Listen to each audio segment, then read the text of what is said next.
Have you heard this statement before? The magic you're looking for is on the other side of the work that you're unwilling to do. When I heard this statement, it really hit home. And it hit home because I would have thought that people will rush to change and transformation.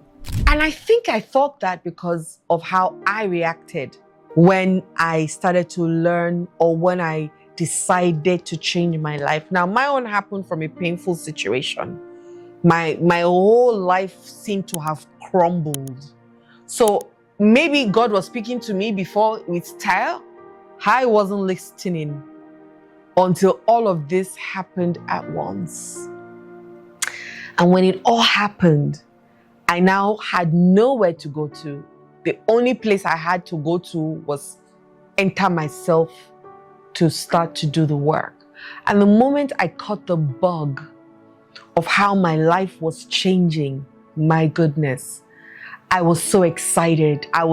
Initially it was like an addiction. I was buying this course, buy that course, buy this one, because I'm just like, okay, we gotta go, we gotta keep going, we gotta keep going.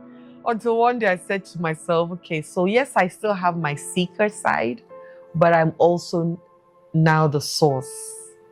And so I will seek, yes, but I know that I'm complete. It's just like knowing that you're a masterpiece, but you're also being created as you go along, or your life is evolving as you go along, but you're still a masterpiece. Yeah? So I thought everybody was going to jump out. So especially when I came out, I was like, okay, I want to speak to stepmothers. All the stepmothers will rally around me because nobody is speaking to stepmothers, especially locally. And I suffered as a stepmother. Things really went bad before they started to become good. So I would ginger other stepmothers. Stepmothers will reach out to me. I will be able to help them. We'll form a community. We'll form a society. We'll be so... Little did I know.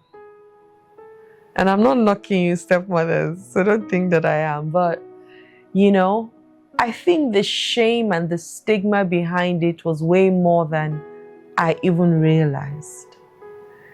And so I understand it better now, but I was expecting an inflow of stepmothers who would reach out to me and I would help them. But that didn't happen. Same thing with therapy and I go to speak at events. I have several courses. People reach out to me and they want to really change their lives. And then you say, okay, do this one thing. And they don't do it. And you're thinking, I thought you wanted to change your life. And I remember a statement Lisa Nichols asked me when I was on a course that she did and I asked a question.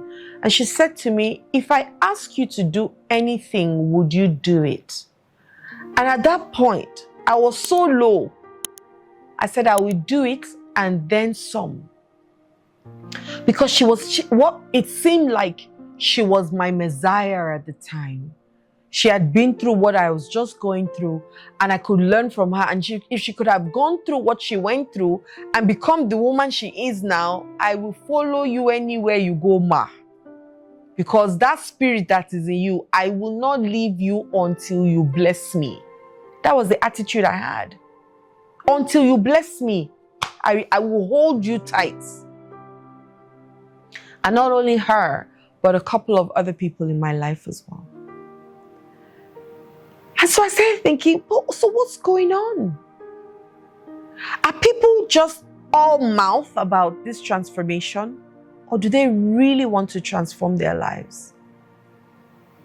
In fact, I remember she promised me, she said to me, it was almost like a guarantee, that if you do everything I ask you to do, in 1 year from now, you'll be using binoculars to look at your life. And I started to use that line as well when I started to work with people. I used to say to them, if you work with me, guaranteed your life will never remain the same. And if you do what I ask you to do 1 year from now, I use the same line now with other people. But you've got to do the work. Guys, you've got to do the work. I remember somebody said to me, but can't you help me do the work? I say, yes. I will go to the gym and carry weights and your stomach shall go down. And she started laughing. I said, it's impossible. I'm not a pastor that you can pay me to pray. And I said that I remember the story of how I was sitting down with some pastors abroad. And one of them got a call and he didn't pick up the call and he was laughing. And so my people that were there who were also pastors asked him why he was laughing. And he was saying, can you imagine this foolish woman? She paid me to help her fast on her behalf. Meanwhile, the man was eating chicken and having maltina at the moment. And it was a laugh, they were laughing about it in their midst. But it's so true.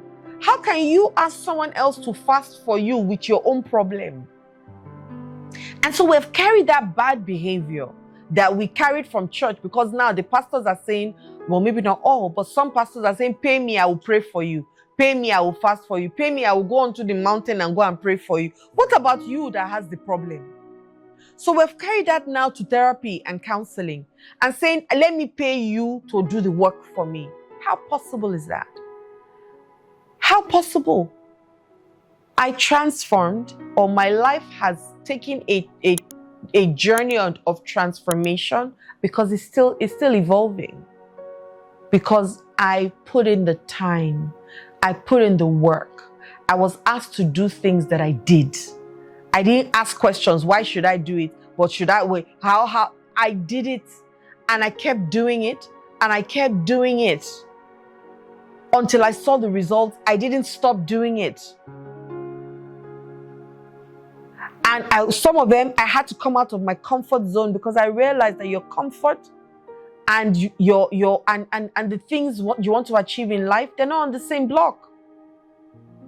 It's impossible. You've got to stretch yourself.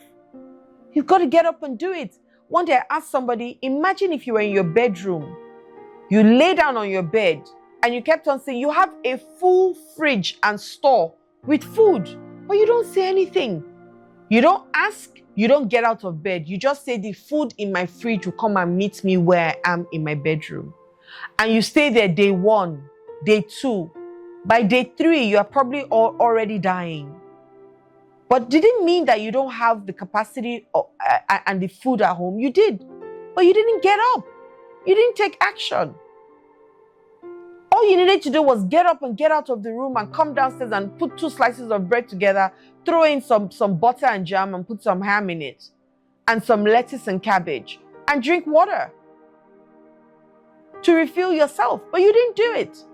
You were waiting for somebody or something to make that happen. Truth, guys, there is no way on earth you can do anything or be anything without actually getting up to do something.